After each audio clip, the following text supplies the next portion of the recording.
Hi kids, Mr. Edwards here, back with another math game for you. Just kidding, that was just my hand, but I am really here. And today I have provided you on the lesson plan document with a hundreds chart. This is going to be, if your child is going to go into kindergarten next year, this will be their best friend for math because it is very helpful for them. You can do a whole bunch with this. And in kindergarten, we use this a lot as kids are expected to know to be able to count to 100, actually by ones, fives, and tens. So this 100 chart can be very helpful for you. So if you want to print off a bunch, if you have a laminator at home, that would be great. Some things you could do with your preschooler. Maybe your preschooler would be freaked out if they saw this. Maybe some of you are looking at this saying, whoa, those are some big numbers. I don't know all those numbers. You can modify this by, you could cover up the numbers and just show 1 to 10 so they can practice seeing them in a row. Or maybe you want to do 1 to 20. That'll be fine. You could just cover this up. Or if you want to make your own, it's pretty simple. But some things you can do with this hundreds chart is obviously practice counting. So the child could practice counting 1 to 10 or 1 to 20. And then the great thing about a 100 chart is after it gets to 10, just like when we're reading a sentence, this child has to go back to the left and down 1 in order to keep going. So this will help them see how our number system is made up of groups of 10, and that's what helps us be able to count. So lots of great skills. If your child wants to practice skip counting, a great thing you can do is have them, if you have it laminated like I luckily do, you could use a dry erase marker. If not, maybe just print off a few of these and you can do some different activities with them. But they could practice counting by fives like we've been doing during our morning meeting. So I know this is a 5, and then 1, 2, 3, 4, 5, and then I count 5 more. 1, 2, 3, 4, 5. 1, 2, 3, 4, 5. 1, 2, 3, 4, 5. And as you do this with your kid, they'll start seeing patterns of how the hundreds chart has patterns in it. So they could practice counting by 5s to 20. 5, 10, 15, 20. And you can go all the way to 100, obviously, if your child's ready for that. You could also practice counting by 10s. This row is our 10s. We have 10, or this column, I'm sorry, 10, 20, 30, 40, 50, 60, 70, 80, 90, 100. So we counted by 10s. Each row has 10 numbers in it. So that's called skip counting by 10s.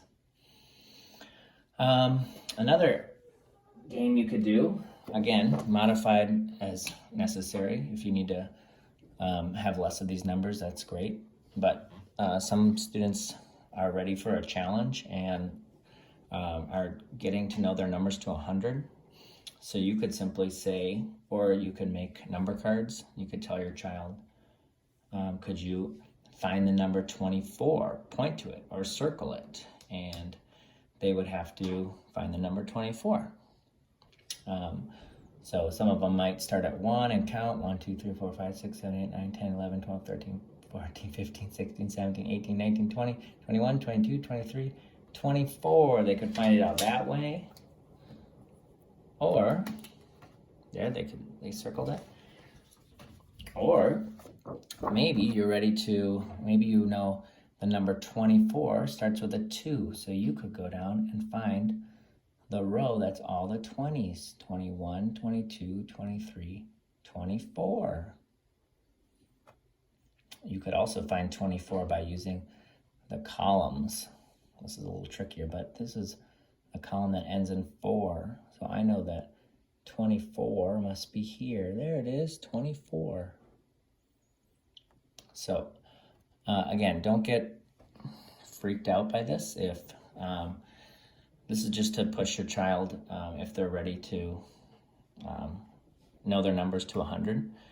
Another activity you can do with this, I have cards for this, but you can make your own cards, or you could just tell your child. So this card says, start at 0, count to 12.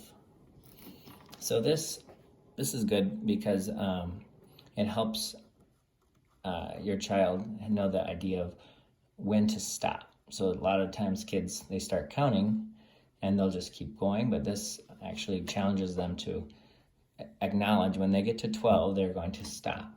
So if you told them to do this, you do 1, 2, 3, 4, 5, 6, 7, 8, 9, 10, 11, 12, and they would stop at 12. Maybe a way to help them to do that is if you said start at 1 and count to 12, you could even circle 12 for them, or they could find it so they know when to stop.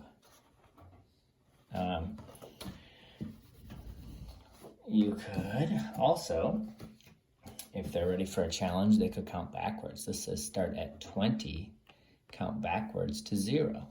So again, helping them identify 20. You could circle it for them, 20. And then as they're counting, you want them to point to the number as they count backwards. That's a great skill, counting backwards. Perhaps the hardest one and the most challenging would be if you said start at, this is a good card. It says start at 13 and count to 25. Now this is challenging even for kindergartners, so don't do this if your child is not ready for it, but you could modify it for them by circling the numbers, start at 13 and count to 25. And then they know where they're starting and where they're ending. All right, this is just great counting practice. So print off the hundreds chart. You can do any amount of those activities I suggested. Watch this video over and over with your child if you want to try all the different games. But it's good to have these around just so that the child can understand how our number system works. All right, enjoy, bye.